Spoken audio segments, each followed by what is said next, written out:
Good evening, everybody. I am Reg Hoyt, and I am our moderator for this evening. Thank you for all coming to this presentation. This is our second One Health seminar of the semester, and we're so happy to have you with us.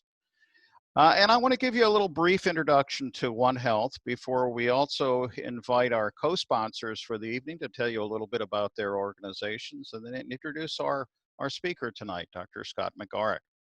So first of all, One Health may be something that's new for some of you. One Health is a transdisciplinary kind of systems approach to both, well, everything from local issues all the way to regional, national, and international issues, global issues. And we at Del Valle are just promoting that all of our majors recognize the connections between people and society, animals and plants, and the environment as well. And believe that, once leaving Del Valle, this is going to make them even better employees and better prepared for really dealing with all of the problems that we'll be facing in the future locally, all the way to a global standpoint. Essentially, the way we are implementing One Health at Del Valle is through education, through our coursework. We introduce all of our students within their first year to the concept of One Health. And then individual courses across the campus will introduce the idea of how do you address problems through a transdisciplinary approach, recognizing the value of other disciplines as you approach these problems. Also encouraging research, both from the students and from faculty that may be transdisciplinary. And then finally from outreach, and that's what tonight is all about. The One Health seminar series, we have 6 seminars that we present every semester. And there at the bottom is a connection to where you can see past seminars and where ultimately this seminar will also be posted for your viewing. At this point, I'd like to introduce Stacy. Stacy is with Bucks County Audubon Society, and she's going to tell us a little bit about their organization, and we thank them very much for co-sponsoring the event tonight. Thank you so much, Reg. My name is Stacy, and I'm the Executive Director with Bucks County Audubon Society. Hopefully some of you have been out to our wonderful site in Solebury. We run the Honey Hollow Environmental Education Center. We do a really big focus on connecting people to the natural world, getting people outside, engaged with nature, good science, so that hopefully everyone will be inspired to take good care of the earth. That's our overall mission at Bucks County Audubon. And we do that through a lot of different programming. Right now, a lot of our programming, as with most things, is virtual. And we have coming up a really wonderful program, a lunch and learn, all about sustainability. I think it's on the next slide.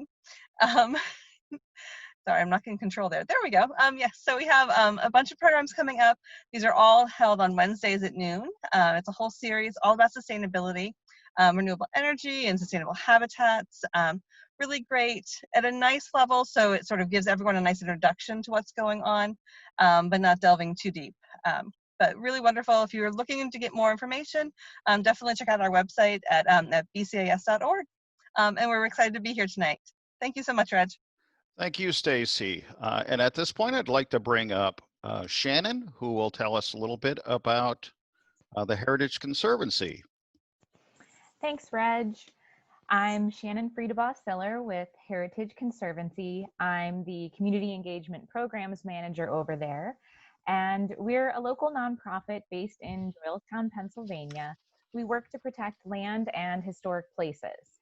Since 1958, we've helped to preserve over 15,000 acres of land for open space, farmland, wildlife habitat, and important watershed areas throughout Bucks and Montgomery counties.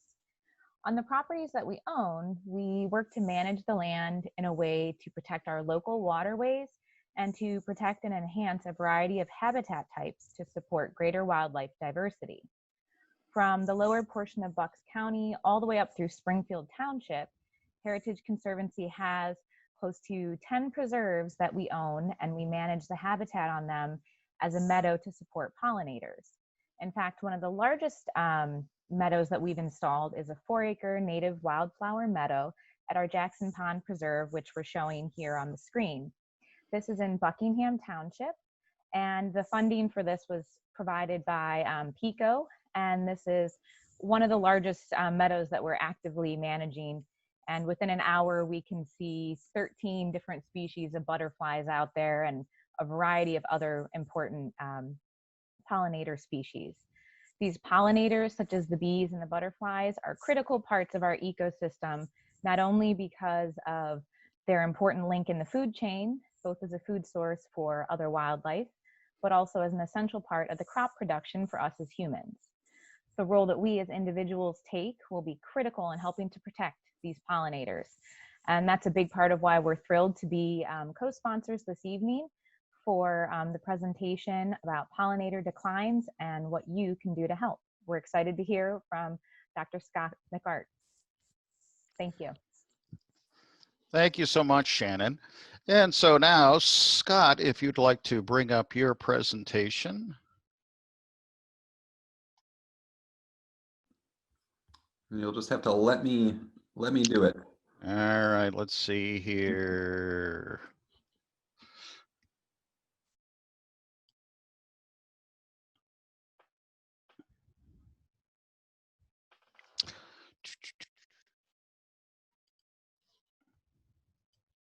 All right, it's all yours.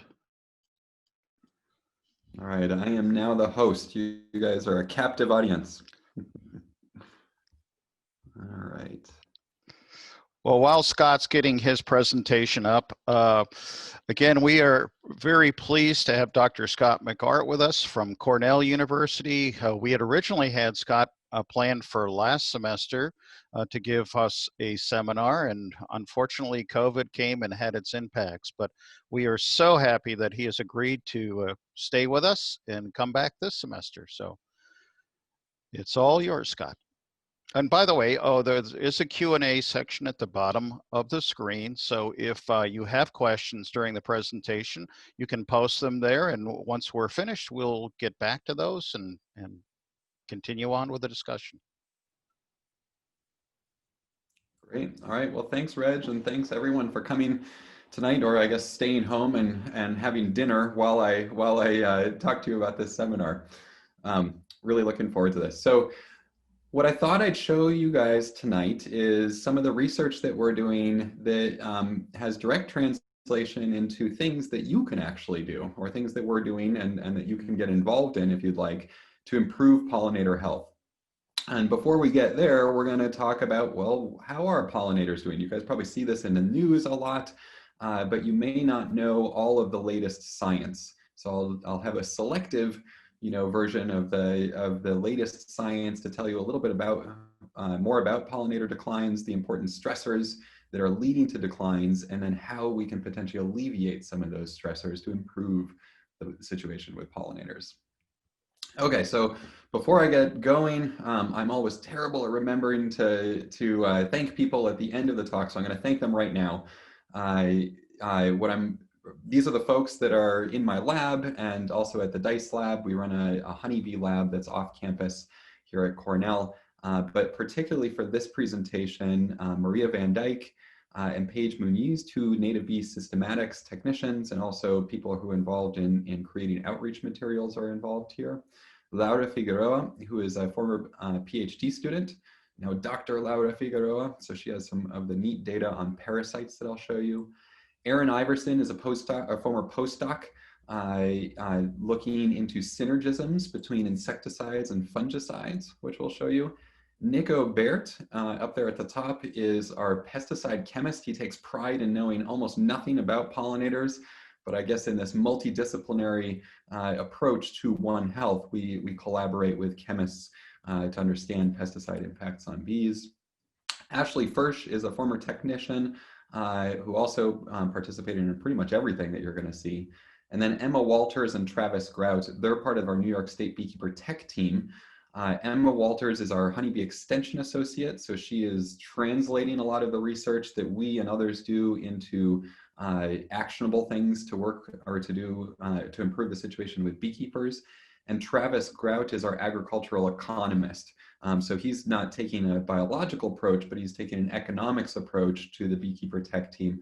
How can we improve beekeeper management practices, not just from the biology of keeping bees healthy, but also in terms of the business decisions that they're making to keep their viability floating as well. Okay, so there are the folks we're going to talk about. Let's get into it. Okay, so bees are messy.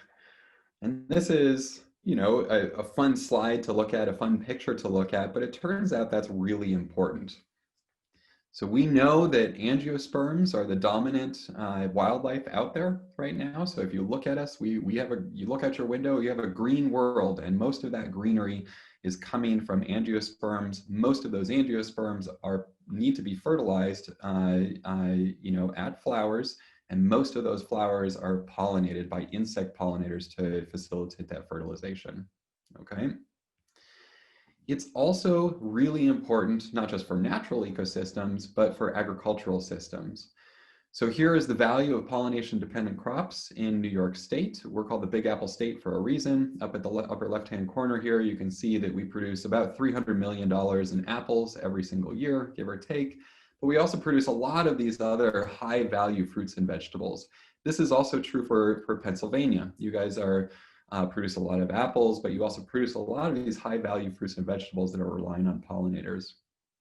So if you consider the reliance on pollinators to produce a successful fruit, so for example, apples, almost 100% reliant on pollinators to produce that $320 million of fruit. Soybean, almost the complete opposite, only about 10% reliant on pollinators to produce a successful soybean.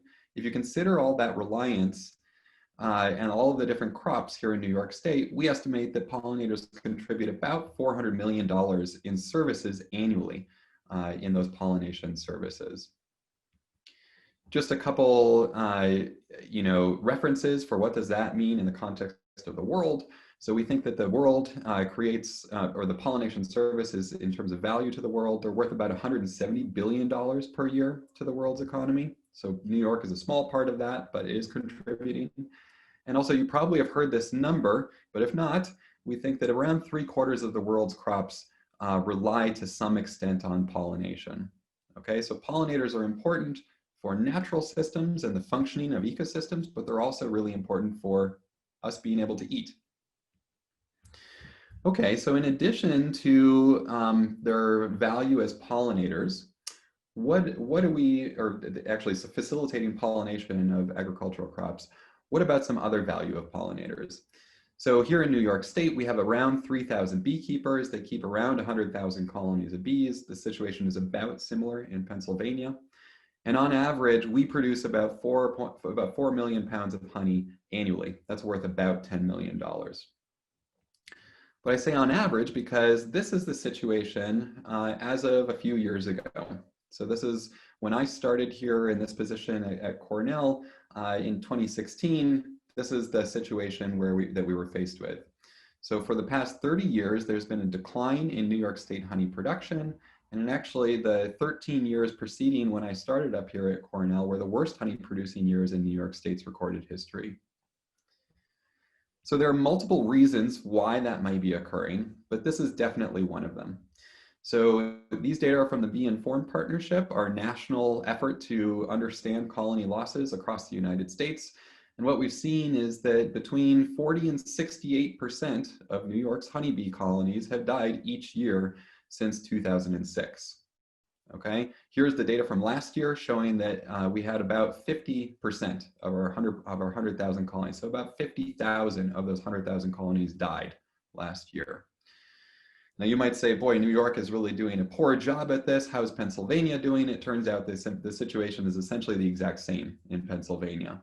So you guys lost about 50.9% of your colonies last year. These are unsustainable losses of managed colonies of honeybees, making it very hard for beekeepers to get along. So in instances of managed colonies, we also see that wild bees are having problems. So New York is home to about 414 species of wild bees. And we know that at least 53 of those, so at least 13%, are experiencing some form of range contractions or population declines. That's likely an underestimate of the true nature of decline, simply because we don't have great data. But we're starting to get a lot better data as a result of this national effort started by the Obama administration to have statewide pollinator protection plans and really survey what pollinators are out there and how they compare to historical distributions. So it's not just bees. So I showed you data on honeybees. I showed you data on wild bees, at least here in New York State. But here are some data from a fairly famous paper that was published last year from the UK. So these are showing occupancy. Essentially, this is the range of bees in the UK compared to hoverflies. And you can see that there are declines occurring starting, especially around the 2000s in bees. So, things were sort of going along and then they start to decline in terms of where those bees actually are. But if anything, hoverflies are actually declining more than bees in the UK. All right, so this is not just a bee problem. This is occurring in other pollinator taxa as well. And in fact, we know it's not just pollinators that are declining. So this is a now very famous paper that was just published this year from an author out of Belgium. And what they did is they took all the data sets for general insect abundance. All right, so these just general insects that are out there in terrestrial ecosystems. You can see all of them at different points on the world here. And they looked at whether those insect abundances were increasing or decreasing over time. So an increase is shown in blue, a decrease is shown in red, and then something where it's not really changing is shown in the middle there in sort of the cream color. And what you can see is there's a lot of heterogeneity, all right? So it's not like declines are occurring everywhere. But if you look at all of those studies, so all 166 studies that went into this, we find that there is a significant decline in just general insect biomass on the order of 9% per decade that's being lost. So this is a pretty massive loss of insect abundance that we are losing since the beginning, well, since these data sets, when we really started to collecting them in around 1960. All right. Okay. So why are pollinators doing so poorly? Why are insects doing so poorly? These same factors that I'm going to show you right here have a lot of overlap in both of those questions. All right. What we generally think, and this is the scientific consensus, is that it's really 5 main categories. So the first is pesticides, and I'll show you some data on exposure to pesticides in various contexts and what risk there actually is for bees in those contexts. The second is pests and pathogens, especially novel pests and pathogens like the Varroa mite, which I'm showing up here in the upper left-hand box, that made a host switch from Apis cerana, the eastern honeybee, onto Apis mellifera, our western honeybee, in about 1960.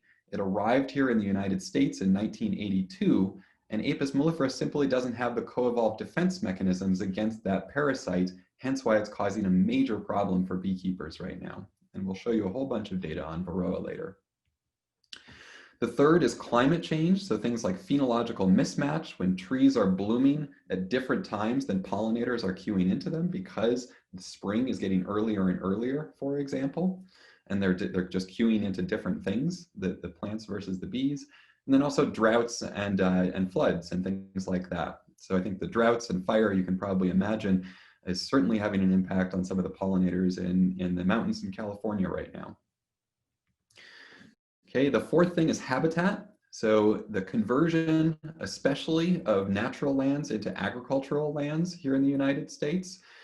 So what we've seen in the US just in the past decade is an increase of about 8 million acres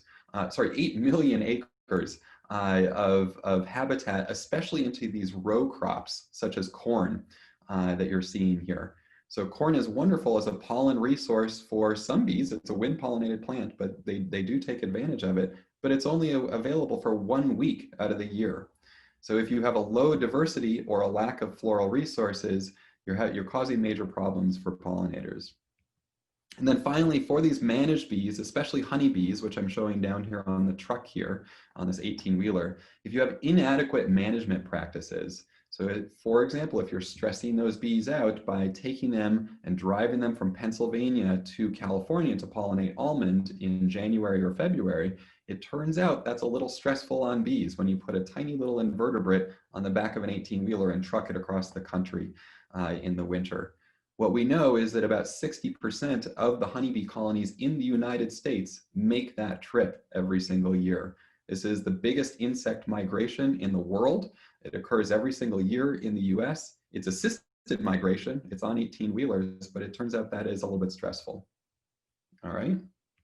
Okay, so what we're going to do for this talk is I'm going to hit on 4 of these topics, show you some of the research that we're doing, and then show you some of the things that you can do. So things that you as an individual can go and do to potentially improve the situation for habitat, management practices, pesticides, and also pests and pathogens. All right, so we'll start with habitat.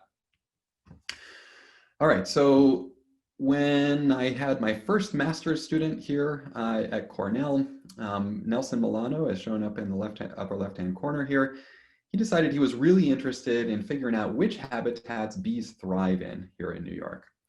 So what he did is he put out, for 2 straight years, he put 64 colonies into multiple settings here in New York as sentinel colonies, sort of as like a bioassay to see how those bumblebee colonies performed. And the 4 different habitat types were conventional agriculture, organic agriculture, natural areas, and suburban areas. So he replicated this over 2 years. It was 128 colonies. It was a lot of work and a lot of driving, as you can see on the different locations on the map here. So what did he find? He found that there was a really striking result in that bumblebee colonies perform poorly in suburban areas. So if you compare that colony weight gain, which is a measure of their fitness, so bumblebee colonies grow and grow and grow and then produce sexual offspring, which is their direct fitness from the colony, you can see that there was a significant reduction in how those colonies grew in suburban areas compared to organic ag, natural areas, or conventional agricultural areas. So we looked at a lot of different things that could have predicted this. We looked at pests and pathogens, we looked at pesticides, and we also looked at floral resources. So Aaron Iverson was a postdoc at the time, a great plant ecologist, and what he decided for one of his projects that he was going to work on, we'll feature him later in the pesticides, but one of the projects is he wanted to develop a floral resource map for New York State.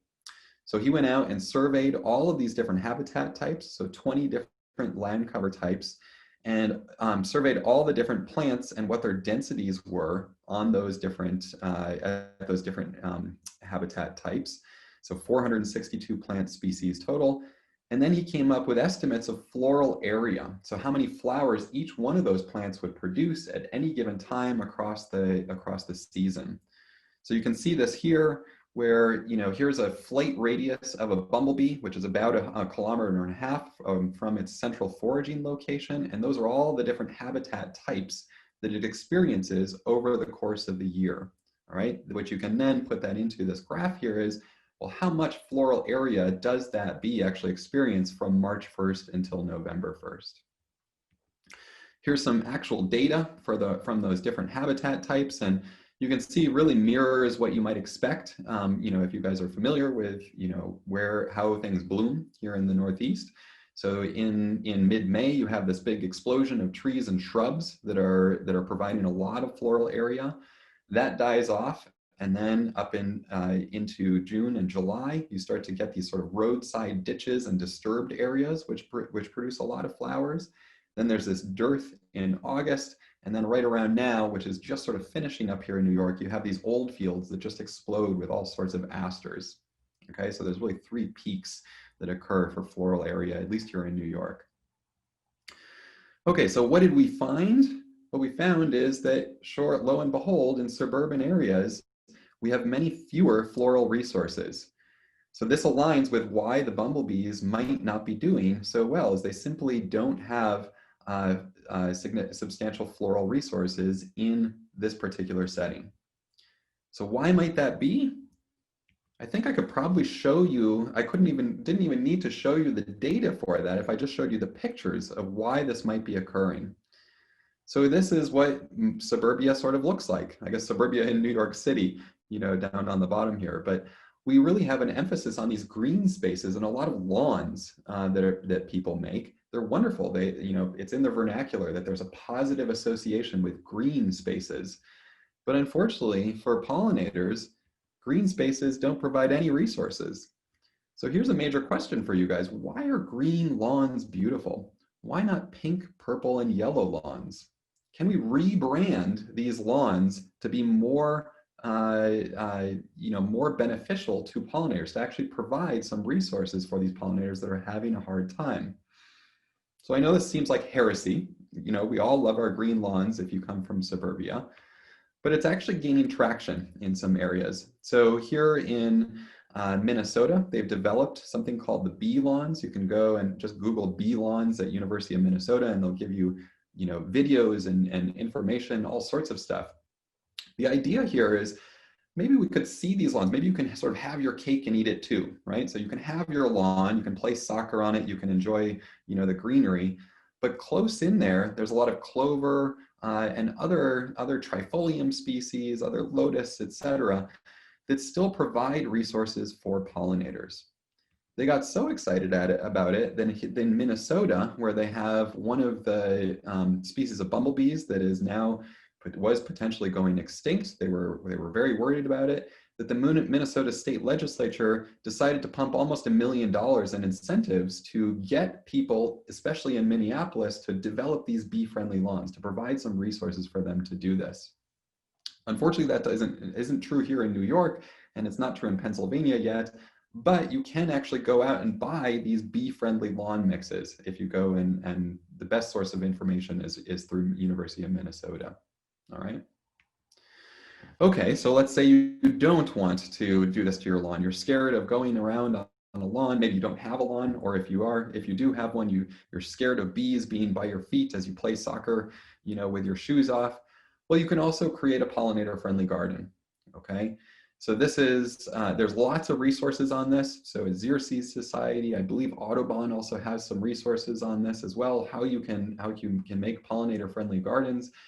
We have one as well. Our focus for ours was creating a pollinator garden for native specialist bees. So not just choosing a diverse array of pollinator-friendly plant species, but choosing those species depending on which pollinators are rare or potentially endangered due to their specialist nature. There's a lot of overlap between New York's pollinators and Pennsylvania's pollinators. You can go and download this resource. It's about a 34-page booklet where we make specific recommendations if you'd like. Okay, so the two things to focus on again, you know, whether you use this specific resource or something else, for making a pollinator-friendly garden, you want to choose a diverse array of floral resources, but also think about the places where those bees live. So they don't just live, you know, outside of the garden, they will live inside of the garden as well. So creating a habitat where they can actually nest is also important. All right. Okay, and then one last thing. This might not be what you want to do in your backyard, unless you have a really big backyard, but we're currently working with some renewable energy companies. For example, there's a big initiative here in New York for solar energy.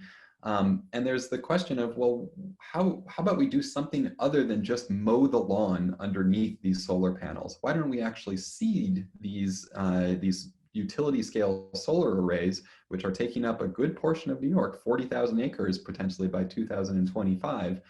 Can we actually seed them with habitat for pollinators?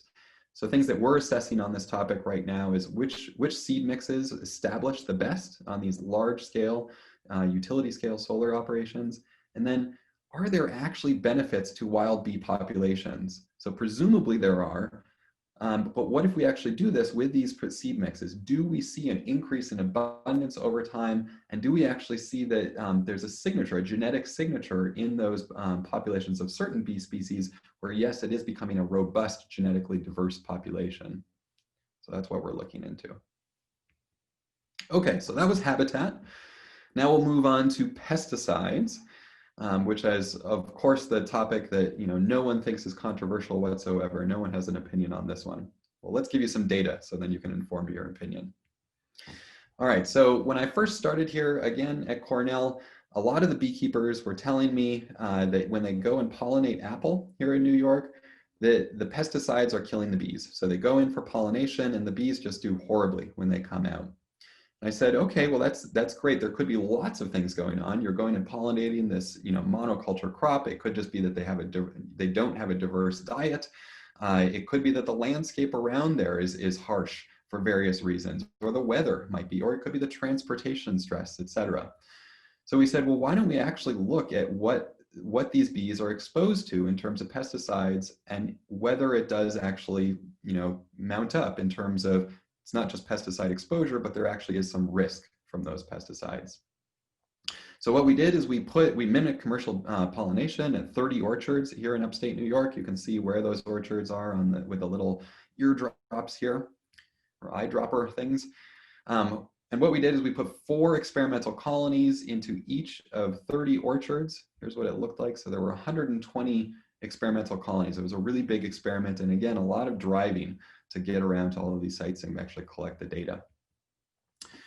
What we did is we collected the pollen that the bees were collecting during apple pollination, and then we brought them back to the lab. And then here's Nico at our Lamborghini. So this is our most expensive machine in the lab, where he's measuring pesticide residues. So we have a 260 residue multi-residue analysis where we're looking at pesticides from the pollen samples. And just to sum it all up in one figure, here is what the story is. Okay, so what we're looking at here across the x-axis is the site. So these are the different orchards, all 30 orchards, anonymized, so you don't know exactly who it is. And then on the y-axis, what I'm showing is the pollen hazard quotient.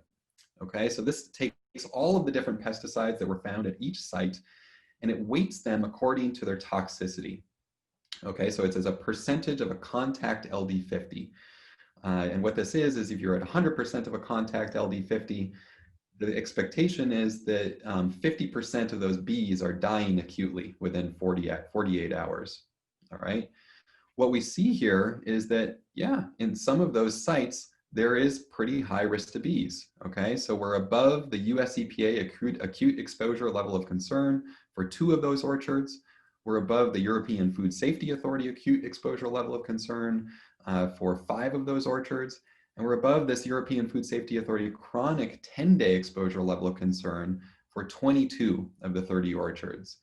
Those bees were in there experiencing pollination for 10 days. So what we know is that at least at a chronic exposure level, we are at this government agency level of concern for over 2/3 of the colonies.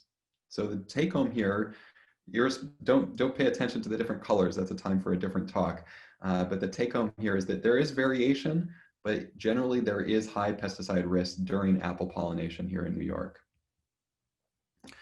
What about normal pesticide risk to bees? So that's a potentially high risk event where they're going and doing pollination of agricultural crops that have been sprayed or being sprayed with some pesticides while the bees are out there.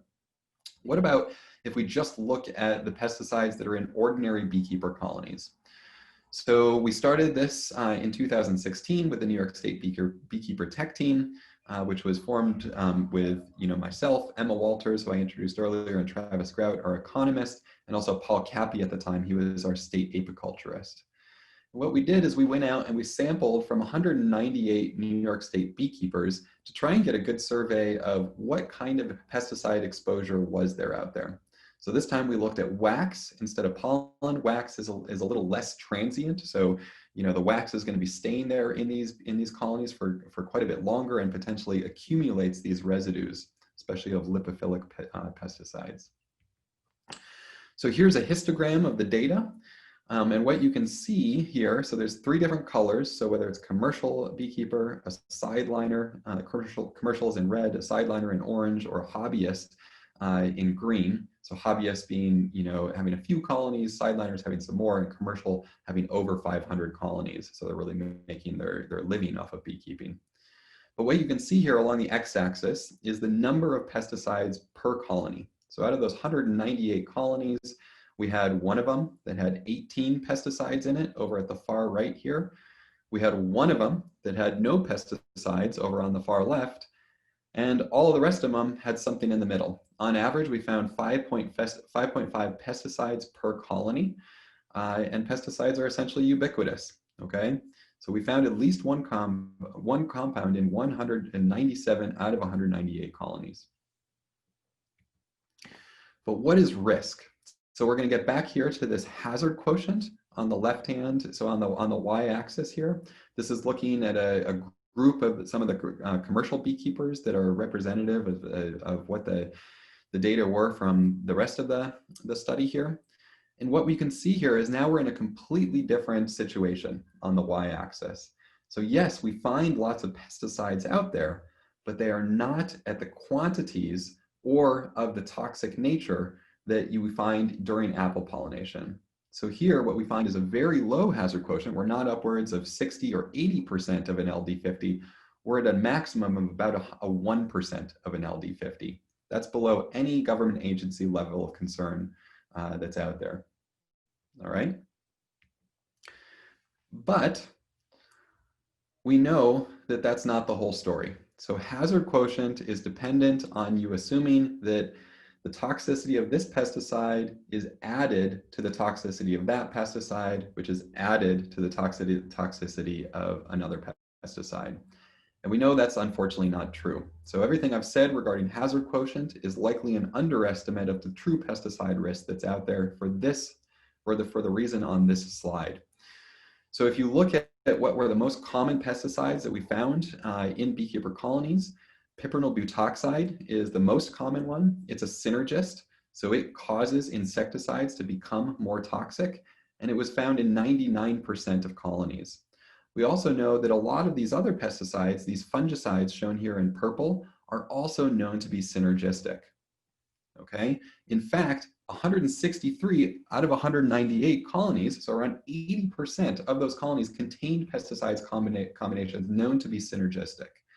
So even though we're saying from our earlier hazard quotient results that risk is low, we know that that's not true, that it must be slightly higher.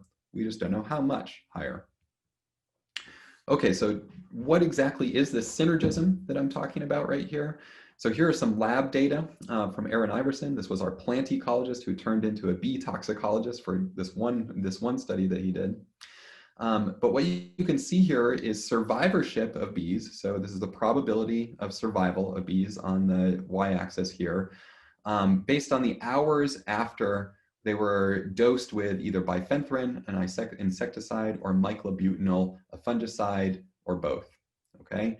And what we can see here, if you guys can follow, I think you can actually see my cursor right now. So what you can see here is for a control solution, so just with sucrose that these bees are consuming, there's not many bees that die, right? So a lot of them survive right up here. Same is true for the fungicide. So fungicides do not target insects, they target fungi. So therefore you would expect that fungicides should be relatively non-toxic to insects. And that is what you see here. There's not much mortality. The insecticide, bifenthrin, does have some mortality. So a little over 25% of those bees that were exposed to this level of bifenthrin, which is commonly, which we find in our pesticide residues, a little bit more than 25% of them die by 96 hours, all right? However, when you mix bifenthrin with that myclobutanol, you really start to kill bees. This is what a synergism is showing here. So it's essentially that myclobutanol, which is knocking out some of the detoxification ability of insects for them to be able to metabolize bifenthrin. And because they can't do that, bifenthrin becomes much more toxic. All right. So this question about fungicides and some of the toxicities, or sorry, some of the synergisms with fungicides, we think it might be explaining some of the broad scale patterns that we've been observing here in the United States and elsewhere. So if you go back to a paper that we looked into, looking at range contractions of some of these sort of key species of bumblebees that we know a lot about in terms of their present day distribution versus their older distribution. One of the papers that we published a few years ago made use of some of these modern machine learning techniques to look at a lot of different predictors. So if you throw the kitchen sink at this and say, okay, what about fungicides? What about habitat loss? What about temperature? What about habitat connectivity, et cetera, et cetera? if you throw the kitchen sink in terms of predictors at this and use some of these neural networks, so you know the statistics can sort of follow along with what the data are showing, it turns out the best predictor for bumblebee declines in the United States is fungicide usage, which is what's shown here in blue in the back here. So those are places where you would expect the bumblebees to be present in current day, given historical distributions and niche modeling, but they're not there. And it might have something to do with fungicides. This is obviously a correlation, but the fact that we have some mechanism from our other work with synergism suggests maybe we should be looking at fungicides a little bit more closely as a risk factor for pollinators. Okay, so what can we do with this, all right? One thing that we can potentially do is publish scientific papers. You know, so if you guys get into science, or I guess if you join our lab or anyone else, for example, once we published this paper and the EU was considering some other things regarding chlorothalonil, which is the most used fungicide in the world, they decided in 2019 to ban chlorothalonil. So they took into account some of the correlation data and some of the other data to say, listen, this is just too risky of a pesticide. It has human health risks, and it also has risks to wildlife. Okay, so by putting this science out there, it can be used by regulatory agencies and governments to potentially make broad-scale decisions on particular pesticides. But let's say you're not interested in doing that. Let's say you're trying to figure out something at a smaller scale to you know, be able to use pesticides if you're a grower of crops, for example, or if you have a garden in the backyard that you need to protect a particular bush from an invasive pest, you know, et cetera, et cetera. How can you use those pesticides in a pollinator safe way? So here are some decision-making guides that we've produced. There are other decision-making guides elsewhere. This just happens to be ours. What we focused on, especially in this particular decision-making guide, is trying to synthesize all the literature that's out there on these fungicide-insecticide synergisms. A lot of growers do not think about pollinators when they're applying fungicides. They actually spray them directly onto, for example, apple trees during bloom. But it turns out fungicides, well, they do have some risks, and there's some literature on this, you know, some of the stuff that I showed, but also some of the other literature. So trying to get that information into people's hands is something that you can do. And then finally, just because we just published this, it is not related to fungicides, but it is related to neonicotinoids, which I'm sure you have seen in the news related to pollinators. We were commissioned by the New York State Department of Agriculture and Markets, and also the Department of Environmental Protection, to really dig into this topic. So we spent 2 years writing up a 432-page report, synthesizing everything that we know regarding risks to pollinators, but also benefits to growers. So, you know, these decisions of whether you're just going to outright ban something need to not only think about the environmental impacts, but also what is the impact going to be on pesticide users? You know, are they, if you ban something, or if there is some legislative process that says, okay, you know, you're going to severely restrict this thing, that could have major economic implications, you know, for agriculture in a state like New York or Pennsylvania, or for other sectors. So, you know, trying to think of these risks and benefits and weigh them side by side is something that we should always be doing. Here is our particular effort on neonicotinoids. Okay, so that's pesticides. We've gotten through the most controversial topic. Congratulations. Now we'll move on to management practices, and then we'll wrap up with pests and pathogens. Okay, so management practices. So I told you a little bit about the New York State Beekeeper Tech Team. Here's just some photos of us out in the field. This is Travis and Emma working with a particular beekeeper.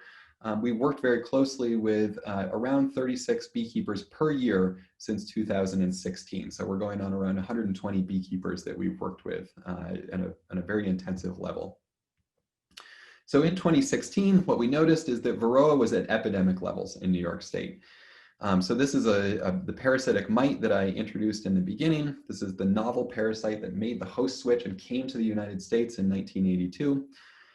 And this red line that I'm showing in both of these panels of the figure is the threshold at which your bees are not going to maybe make it through the winter if you're at 3 mites per 100 bees in the fall. And what we could see when we first started this program is that it didn't matter if you were a hobby beekeeper, a sideliner beekeeper, a commercial beekeeper, whether you were in northern, central, or western New York, you were most likely exceeding that threshold, which means you're really just rolling the dice whether your colony is going to make it or not. So this is just data from the first year. We now have 4 more years of data showing this exact thing, that the Varroa levels really are the best predictor of colony losses.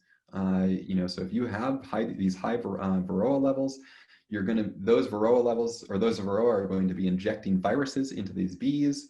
And here's a picture of a honeybee with one of those viruses, deformed wing virus, which is the one that we think is really bad. You can tell why it's called deformed wing virus from that picture, in fact. Okay, so for when we started this program in 2016, you can see here are the dates. So across the x-axis is the month of the year that beekeepers were actually monitoring for Varroa in blue, and you can see that almost no beekeepers monitored in 2016. However, after 2 years of working with them in 2018, you can see that now people are really starting to say, wow, okay, all of this stuff that you guys are telling us about Varroa and the studies that you're showing that Varroa really is the best predictor of colony losses, maybe I should go out and actually look for Varroa and potentially treat for it if it's there. So if you look at the beekeepers who monitored more, so you can see from 2016, these people monitored for Varroa very little, but they did treat, some people treat just prophylactically without monitoring.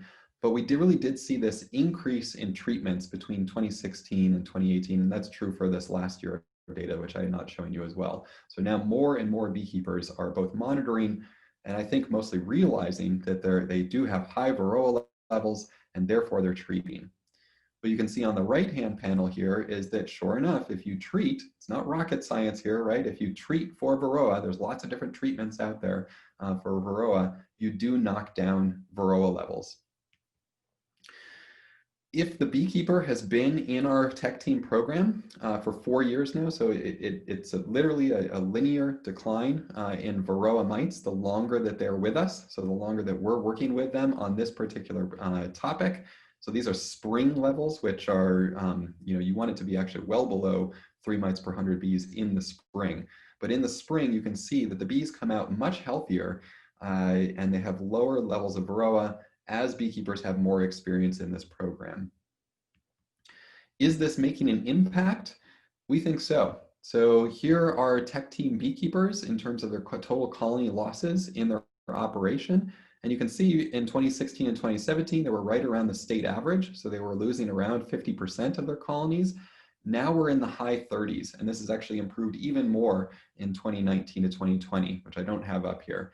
But we're down around, I think we're 33% this year. They did very well, okay?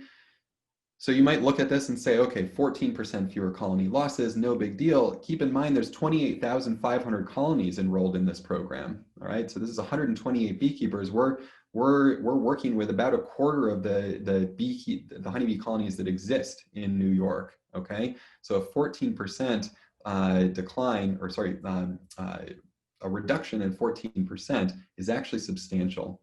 So we think this New York State funded program, it's funded by good markets and the New York State Pollinator Protection Plan, we think it actually is benefiting beekeepers, okay? So they're able to have more colonies that are coming out of winter. There's better survivorship. They're putting less effort into trying to keep on sustaining those colonies and less money into that. The beekeepers are in fact doing better. All right, so what can we do about that? So obviously you could enroll in the tech team if you're a beekeeper here in New York. If you're not, there's other resources that we have been trying to create to sort of get this word out about Varroa especially. So here's just a screenshot of our website where we have lots of resources for beekeepers. So how to manage honeybee pests and diseases, general beekeeping resources, and then also these business resources that are freely downloadable. All right, and then in addition, what we have is we're starting to work with a lot of veterinarians. So we're trying to spread the knowledge out there for not just working directly with beekeepers, but also trying to get veterinarians to engage a little bit more with those beekeepers.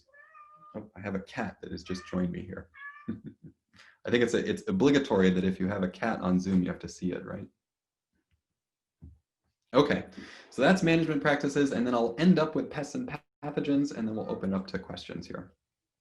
All right, so pests and pathogens. So we're going to ask 2 questions here. So how do bees transmit disease? And then we'll try to bring that back to management practices. Can poor beekeeper management practices influence wild pollinator health? Okay, come on up. Here we go. This is the obligatory show your cat while you're giving a Zoom presentation. Okay, so how do bees transmit disease? Well, we know there's vertical transmission, but there's an increased understanding that we're also, that horizontal pathogen transmission is also true. Okay, so what does that mean? Here's a honeybee coming along to a flower and depositing potentially some pathogen particles on that flower. And then another bee potentially comes along. This is sort of like the doorknob that might have COVID on it that we're all scared about and washing our hands like crazy. So if another bee comes along, potentially it grabs that pathogen particle, it goes along and potentially gets sick. Okay, so just some patterns of what we actually see in terms of parasites out there. So you can see here's Apis. This is the honeybee. It certainly has some parasites. We're looking at Nosema bombi here, Nosema cerani, Crithidia, a couple trypanosome species, and then also Apis cystis. But you can see a lot of these parasites are present in a lot of different bee genera. In fact, 42% of bee genera have parasites, and 16% of individual bees have these parasites in them. What about the signature on flowers? Are bees potentially transmitting flowers? Do you see parasites on flowers? It turns out, yes, you do see a lot of parasites on flowers. So overall, we find from a screening of nearly 3,000 individual flower species, 3,000 individual flowers and a lot of different species shown here, that 70% of flower species have bee parasites, and 9% of individual flowers have parasites. That just blows my mind. It's a fundamentally different way, I think, of looking at flowers. 1 out of 11 flowers has a bee parasite on it. These are potentially the dirty doorknobs that have disease that we want to, maybe we could give some hand sanitizer to bees so they don't, contract disease at these flowers. All right, so what does this actually mean, in terms of the health of pollinator communities? So can poor beekeeper management practices influence wild pollinator health? So I'll end up just by showing you this particular interaction network. So this is our network of all the different bee species on the left-hand side here. So not just, we didn't just look for the parasites in those bees, but we also looked at where they interacted with flowers. So on the left-hand side, again, are the bees. On the right-hand side are all the little flowers, and those lines, those squiggly lines between the bees and flowers indicate which bee species were interacting at which flowers. So let's take Apis mellifera here, our western honeybee. It interacts with all of those different flowers shown in red. And let's say that we introduce a parasite. Can that parasite potentially get out into the rest of the pollinator community? Well, here's the bounce back, all right? So shown in green here are all the different species now on the left-hand panel, all the different bee species that visit that those flowers that Apis mellifera visits on the right, but also whether they share parasites with Apis mellifera. So parasites, if it's positive, is shown in black for the flowers, and then whether they're shared between Apis mellifera and these wild bee species is shown in the red, the little red dots. So overall, 63% of flowers visited by honeybees have these honeybee quote unquote parasites on them. 78% of wild bees that visit those same flowers have honeybee parasites. Transmission is likely occurring very efficiently in these plant pollinator communities. If you don't treat your honeybee colonies well, for example, if you let Varroa get out of control and DWV or the other viruses or Nosema starts to become an issue, you are likely going to have parasites spill over into the wild pollinator community. You're going to have your managed bees that are potentially reducing pollinator health writ large. So I find that this is often the message that gets hobby beekeepers especially to take care of their colonies. There's a lot of effort in the hobby beekeeper community right now of, we're just not going to treat for Varroa. We want the strongest to survive. Just realize if you're not treating for Varroa and you're letting those Varroa bombs go off, you're also probably influencing the wild pollinator community health. All right, so that's it for the presentation. Just a couple resources, and then happy to take any questions that you guys have. So here's our website, the Pollinator Network that we have here at Cornell, pollinator.cals.cornell.edu. You can also become our friend on Facebook. This is a very old screenshot of it. I think we're up to about 3,000 friends on Facebook right now. You can see all the things that we're up to and get little updates on research or things about pollinator health. For any beekeepers out there in the audience, I also write a monthly column called Notes from the Lab in American Bee Journal, where I highlight the emerging literature on pollinator health and try to highlight what people can actually do to improve pollinator health. So feel free to check those out. Those are actually, I post each article, so it's freely available on my website at the URL below if you're interested. All right, with that, I'll just say thank you to everyone in the lab. They're the ones who did all the hard work on this. I'm just talking about it. Some of our funding sources, USDA, NIH, and some state funding sources, and happy to take any questions. All right, Scott, down in our Q&A, we have a handful of questions. I don't know if you'd like to take a look at these, or you'd like me to select some here for you. Let's see, let me see if I can pull the Q&A up. Here we go, okay. All right, so since bees do so poorly in suburban areas, are they more successful in organic and natural areas? That is true. So at least here in New York, our data show that they're doing better even in conventional agricultural settings. They're doing better than in suburban settings. So pretty much, from the limited sampling, keep in mind this was only 4 cities that we targeted here in New York, but that's still a lot of driving to compare those particular cities to all of the other surrounding areas. But at least for those 4 cities, we see that the bees are not doing well in suburban areas, and that might mean that we should prioritize those particular areas, especially in terms of developing more floral resources.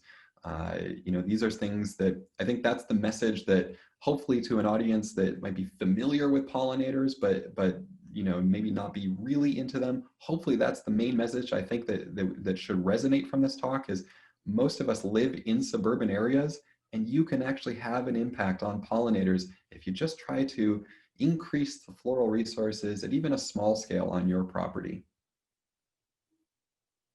All right, I'll go down the list here, unless you want me to pick particular ones. But all right, the next one is, how do you maintain a lawn with flowers that pollinators utilize? I would imagine you can't simply mow it, as you would kill a lot, if not all the bees. What's the best way to have a relatively tame lawn but still apply those small flowers on them?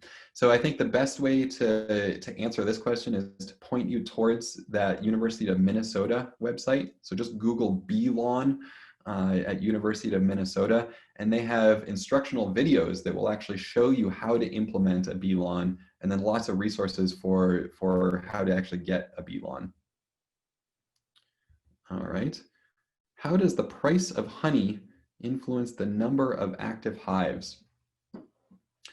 That's a good question. If the price of honey is high, I do know that we have data actually from the New York State Beekeeper Tech Team that some beekeepers will put less emphasis in producing a lot of colonies because they can split colonies each year. They can try to get their numbers up of colonies on a relatively short scale. But obviously there's a lot of effort that goes into that and money that goes into that.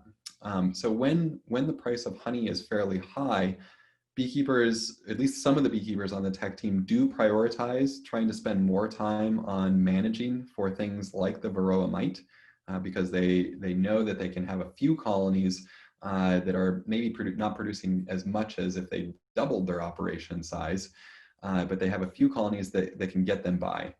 But it really depends on the beekeeper's goals, and beekeepers' goals vary dramatically. Some, really want to make a business out of it and produce as much honey as possible. Others are commercial beekeepers who are, again, making a business out of it, but not really concentrating on honey. They're concentrating on pollination contracts for where they're getting their money. And a lot of beekeepers are just hobbyists. So they're not necessarily interested in the price of honey. They're more doing it for just the fun of having a particular colony. So I guess the answer is it depends. Okay. Shall we keep, you just let me know when we're running over time, but I'll keep going down the list here until we run out. Okay, have you had success getting people you know excited about making changes to improve the health and populations of pollinators? A lot of people are scared of bees, whether or not they're dangerous or harmful. If you have, how did you accomplish that? And how do I convince my friends that, that killing bees, they should not do that despite their fears? So I would say the best thing that you can tell your friends about bees is the vast majority of them will not sting you, okay? You really have to harass most native solitary bees to have them even bite you. And even a bite is just gonna be, you know, you're barely even gonna notice. Unfortunately, a lot of the public lumps bees and wasps together and calls them both bees. Wasps are not bees, but they pack a punch. So they're the ones that, you know, they're essentially like, they look just like a bee, but they look naked. So they have no hairs on them. So I guess what I would encourage you to do if you're trying to, you know, get your friend to appreciate bees more is, you know, first say that most bees will not sting. There are a few, you know, honeybees and bumblebees will sting if you really harass them. But you really, again, you really have to harass them to get stung. It's mostly wasps that are doing the stinging and that really get the bad rap. Wasps are really poor pollinators, okay? They certainly perform other ecosystem services that are wonderful. They are, you know, predators. They control our pest populations. They control the aphids, you know, eating the tomato plants in your garden. So we should keep wasps around too. But if your general idea is, you know, how can we make bees, you know, more friendly? Keep in mind and just tell them that most bees will not sting. Okay. What were the findings on neonics for pollinators, for growers, bad, good? I can't give you a succinct answer since it's a 432-page document that goes into all the details. But what I can give you is an overview view, again, of saying it depends. So neonics in some settings we can show are not providing benefits for growers. So in particular, field crop settings, things like corn and soybean and wheat production, they have these treatments that they put on the seeds. They're just prophylactically put on all corn seeds, almost all corn seeds. We estimate it's over 90% of corn seeds in North America have these neonic seed treatments. Soybean, the majority, and wheat, a large proportion, have these prophylactic seed treatments put on them. It turns out there's very little evidence that that's actually benefiting growers economically. So sure, it provides some protection against pests, but those pests are so infrequent and sometimes don't damage the plant to a significant economic impact that less than 10% of fields actually benefit from having those neonics. So if you're putting them on all the time and they're only benefiting about 10% of fields, maybe we need to think a little bit more about, you know, whether it's really worthwhile. On the pollinator risk side, it really varies. So again, in field crop settings, we have pretty good data showing that there is risk to pollinators, ground nesting bees especially, but also bees that are flying by as these seeds are planted. And then because neonics are persistent in the environment, they can also hang out for quite a while in these fields. They can leach into wildflowers and be taken up due to their systemic nature into pollen and nectar of wildflowers. So we can show that in field crop settings especially, there is high risk to bees in about a third of circumstances from what the data show. In other situations, it's much more of a mixed bag. I would say that's the clearest, result. In other circumstances, yes, there's sometimes risk. Yes, there's sometimes benefits. It really depends. And if you want a longer answer than that or a more detailed, you've got 432 pages you can read through in our report. Well, Scott, we are getting close on our time here, so let me just grab a couple of more questions for you. Okay. How many treatments for honeybee parasites are there? This came from Laura. Well, it depends on which parasite you're talking about. For Varroa, which is the one that I presented on a bunch here, that parasitic mite has around a dozen different treatments. There's two viable chemical insecticides or miticides. They actually are insecticides as well, just they're used at low doses in the colony, so they kill the mites, but not the bees. There's two viable ones, amitraz and fluvalinate. But there's also a lot of organic acids. So for example, formic acid and oxalic acid are the most used by beekeepers. They literally vaporize, via oxalic or formic acid vapors. They vaporize those mites and kill them, but the bees do okay with them. And then there's a whole host of other treatments, things like hop essential oils or thymol, the essence of thyme that you actually have in your kitchen cabinet. And at high concentrations, those can be toxic to mites, but not to bees. So somewhere around a dozen. The most popular ones are the organic acids, and then especially in commercial beekeeper operations, the synthetic miticides. And finally, Scott, Cynthia has asked if you would put the Facebook page back up for her to get a copy of that. Sure. See if I can do that. Here we go. There. Well, Scott, I have certainly learned a heck of a lot about bees. One question I have is, I know here in Pennsylvania, one of the issues of dealing with native pollinators is that there's actually no state agency that's responsible for insects. There are some that deal with butterflies, but for the most part, there's no agency that's actually involved with having to deal with that. Is that the same situation in New York? So we have the New York Natural Heritage Foundation program. They're the ones who are leading our state efforts on getting more data on the ranges, the current ranges of pollinators.